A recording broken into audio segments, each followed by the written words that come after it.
This is what I'm trying to drive at. Obviously, the next thing on our list of 4 things, right? Charlie's list of 4 things.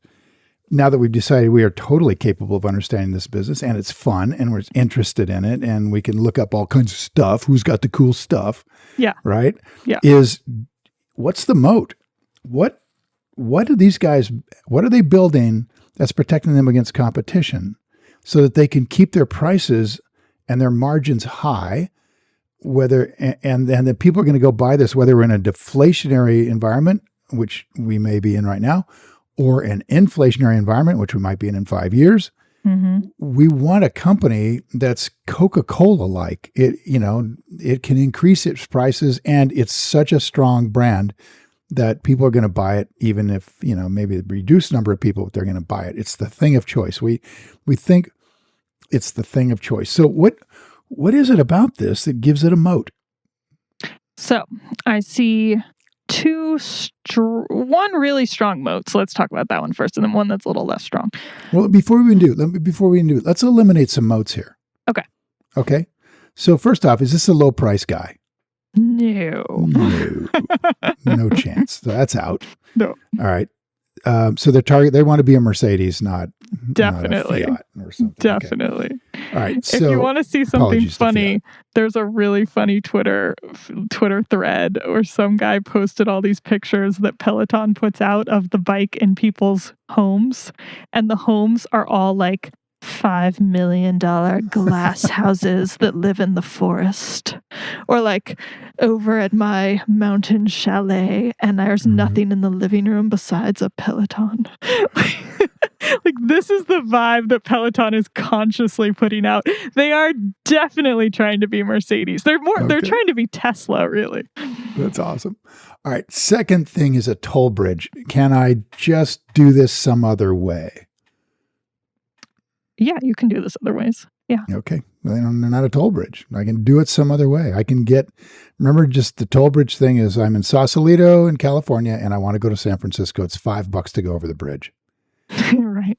I can do it another way. I can go. You can take the ferry to Richmond Bay Bridge. I can take the ferry. I can come back around. I can drive an hour and a half. I can get there, but it's so crappy getting there and so not fun, and actually will cost me more in the long run, that I'm not going to do that. So in that sense of a toll bridge, are your workarounds so crappy that it really isn't worth it? I really need to go do Peloton? No, the workarounds are all good. The workarounds are awesome. Okay. Scratch the toll bridge. We can do this other ways. And having not tried every fitness app out there, they're not quite as good. I'm enjoying this one, but no, there's lots of workarounds. Lots of workarounds. Okay. All right. Next one is, is there a secret that Peloton has here? Something they've patented that you can't copy? There is. Is there? There is. What do they got? They were smarty pants, and they patented their design, their invention of a bike with a streaming tablet with a leaderboard on it.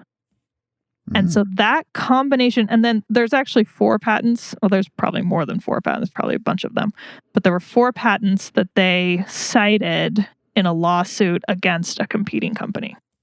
Ooh, it's been tested. It's been tested. So as everybody who's tried out boutique spinning studios will know, Dad, have you ever tried out a boutique spinning studio? No, I've never done it. Although it really looks like a heck of a workout, which is probably why I haven't ever done it. It looks like a workout. So get these super fit athletes out there sweating like. In major American and European cities, there's been a trend now for a bunch of years for these spin studios where you go, you pay it's really expensive. You pay like $30 to $38 for one class, and you reserve your bike in advance because everybody's got what spot in the room they want to be in. And there's an instructor who's very charismatic and leads the class in a very cool way. And you go through this experience, and they usually have the room be all dark. And it's there's sometimes the instructor is on a bike that's on a podium surrounded by candles. And I'm not joking about this. Whoa. So it's a whole thing. And Peloton has not done that. They actually do have an in-person studio, but they're not a chain of in-person studios. However, the two big players in in-person studio chains are SoulCycle, which was the first one to ever really make it work, and they're the ones who have the instructors surrounded by candles. And then their competitor is Flywheel.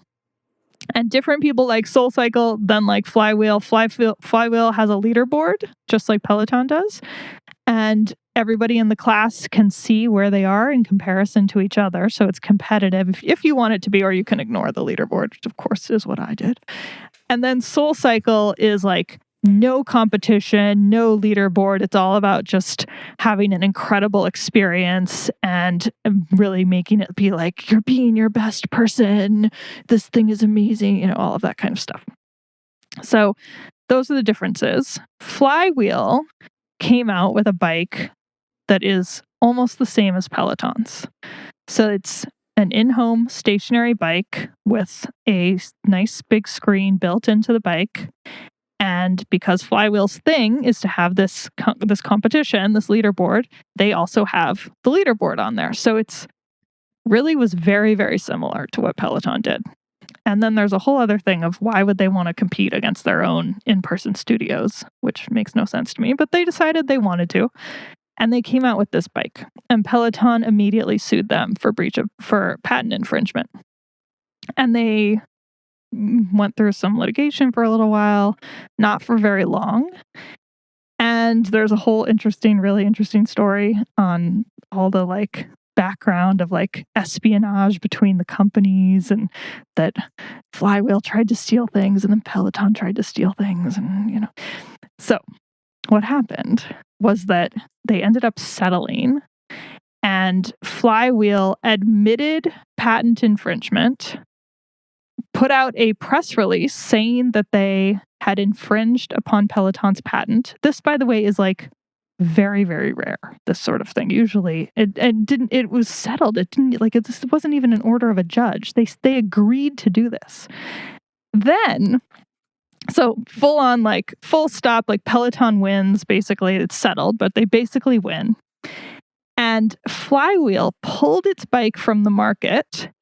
And not only did they pull their bike from the market, they then let Peloton email everybody who had bought a Flywheel bike to say, we will happily trade in your Flywheel bike for a Peloton bike so that you can now be part of Peloton. Whoa. It's like beyond, like it's wait. Completely They gave them insane. a Peloton bike as a trade-in to the... They traded it in. I'm not sure if people had to pay a little bit or what the details were, but you got to trade in on your Flywheel bike price. You got to trade it in and get a Peloton bike. Yeah. Boy, doesn't it sound like their lawyers were like, hey, you need to just settle this or you're going out of business. Yeah, it really does. Yeah.